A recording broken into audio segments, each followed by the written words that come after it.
السلام عليكم ورحمة الله تعالى وبركاته. كديرين؟ لاباس عليكم؟ واش اخباركم؟ نتمنىكم تكونوا بالف خير. عواشركم مبروكه. اليوم بنات غادي نقدموا للمجموعين، غادي نخدموا مركز الفراوله. كما كتشوفوا معايا عندي هنايا 3 كيلو ديال الفراوله مغسولين. طريقه الغسل كاين في نخليها لكم في الرابط في صندوق الوصف. عندي هنا 3 كيلو ديال الفريز مغسول منقي مصايب، مع 400 غرام ديال سنيده. غادي نلبسو به مزيان ونخليه ليله كامله حتى يطلق السيرو ديالو، ونرجع لكم باش غادي نشوفوا الطريقه ديال كيفاش غادي يصبح. وغادي نوضعوه فوق البوطه ان شاء الله. هنا غادي نخليه ليله كامله كما سبق وقلت لكم، ليله كامله البنات. هنا كما كتشوفوا معايا البنات، ها هو صباح يعني طالق السيرو ديالو. غادي نوضعو في البوطه وغنخليه يطبخ حتى كطلع ديك الكشكوشه. غادي نرمي واحد الملعقه ديال الزبده باش تسهل عليا ديك الكشكوشه غير تجمع ليا، ونحيدها بالمغرف. المهم غادي نبقى معاه حتى يطيب ليا مزيان، وديك الكشكوشه ما تبغاش تطلع عاد غادي نطحنو. هانتوما معايا الى اخر الفيديو. ضروري البنات ديروا ملعقه ديال الزبده، الملعقه ديال الزبده ملي كيبدا يغلى باش تسهل علينا نجمعوا ديك الكشكوشه اللي كطلع. هنا كما كتشوفوا معايا ها هو هنا راه طاب وطحنته غير في الطحونه ديال اليد لان مشى ليا داك المقطع. غادي نضيف عليه واحد ربع كاس ديال الحامض باش يعقم ليا هاد الفراوله تعقم، يعني واخا نخليه خارج الثلاجه يعني ما يخسرش ليا. المهم كيبقى معقم، كيتعقم لينا مزيان. صافي هنا غادي نخليه يطبخ شويه فوق البوطه، ومن بعد غادي نرجع لكم بتشوفوا كيفاش صبح لينا. هنايا كما كتشوفوا معايا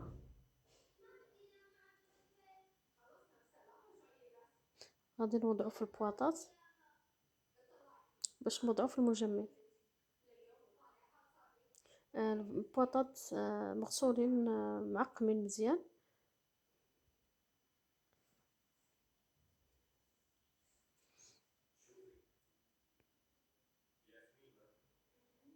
صافي غادي نضعهم في البواطات بحال هكا.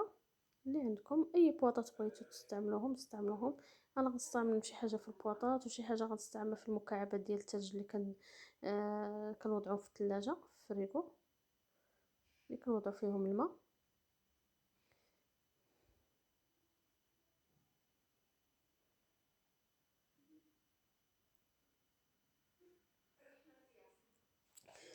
صافي هنايا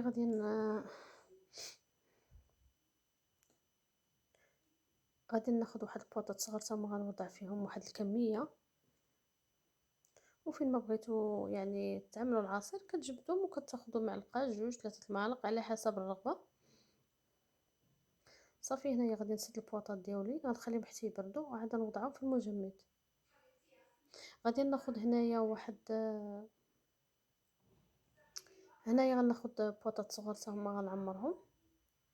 المهم اللي عندك، المهم حتى هما مغسولين معقمين. وغادي غنوضعهم حتى يبردوا، غنوضعهم في المجمد.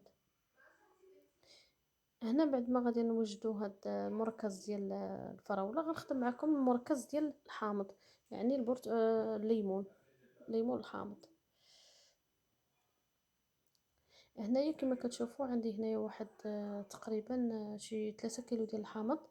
غادي نحكها هنايا في الحكاكه ديال اليد، غنحكها كامله. غناخذ غير ديك الصفر ديال الحامض، ديك الجلده الرقيقه ديال الحامض الفوقانيه، بلا ما توصلوا لديك الجلده البيضاء لان كتطلق المرار. هنا من بعد ما حكيتو البنات غادي نضيف واحد تقريبا كيلو ديال كيلو الا ربع ديال السنيده في 3 كيلو ديال الحامض. المهم نتوما على حسب الحلاوه اللي بغيتو. هنا عندنا 3 كيلو يعني ديال الحامض. انا وضعت غير تقريبا من نص كيلو حتى الكيلو الا ربع.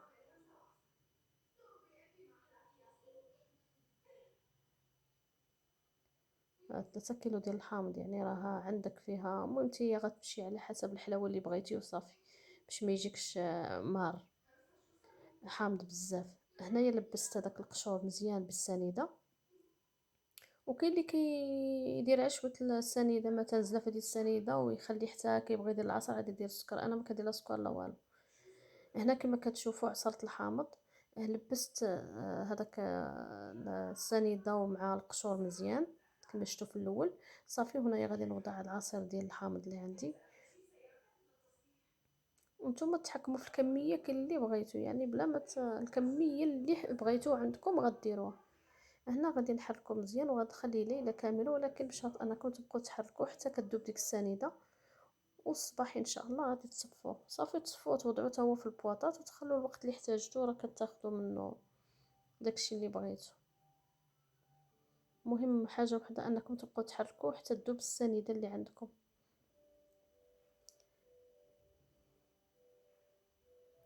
صافي المهم هنايا أنا غادي نبقى نحرك وغنخليه حتى الليل وغادي نغطيه ونبقى نحركو مره مره حتى كتذوب لي ديك السنيده مزيان. صافي وغنخليه حتى الصباح نوضعو في البواطات وغندوز معكم باش نحضر معكم واحد الطريقه ديال يعني تخلوا الفراوله صاينه تاني تلبسوها بالسنيده وتوضعوها في المجمد. هانتوما معايا الى اخر الفيديو. صافي هنا غنخلي ليله كامله. المهم غنبقى نحركو ومن بعد نصفيه. هنا كما قلت لكم وضعت واحد الكيلوز ديال الفراوله مغسوله ومنقيه وداكشي. وضعت معاه واحد 3 الكيسان ديال السنيده لبستهم مزيان كما كتشوفوا معايا. درت السنيده وهذا صافي. وغناخذ واحد بلاستيك غذائي بلاستيكات غذائيه وغادي نوضعهم في المجمد. الوقت اللي احتاجتهم غنلقاه. المهم حتى هذه طريقه زوينه وسهله. فكنتمنى البنات ما تنسوناش من البارطاج ومن اللايك والاشتراكات والتعاليق الزوينين ديالكم. بصراحه التعاليق راه كيحفزونا باش نزيدوا شويه لقدام واخا ولينا كنتعطلوا عليكم في الفيديوهات. آه، فما تنسوش غير التعاليق واللايك والاشتراك البنات ما تنسوش. حنا كنفيدوا بعضياتنا وهاد الوصفات كنزلوهم غير وصفات سهله يعني اي واحد باستطاعته انه يجربها. حنا مع الوصفات السهله والبسيطه. والمطبخ المغربي راه غني غني بالوصفات التقليديه. صافي هنايا غادي نوضعوا كلشي في هنايا والكميه اللي عندي غنوضعها في بلاستيكات الغذائيه وغنوضعها حتى هي في المجمد كما كتشوفوا معايا. هنايا هو المركز ديال الحامض هنايا ووضعته في البواطات. بواطه خاصه ومعقمه وبالصحه والراحه. والفراوله حتى هو يعني الفريز حتى هو وضعته في المجمد.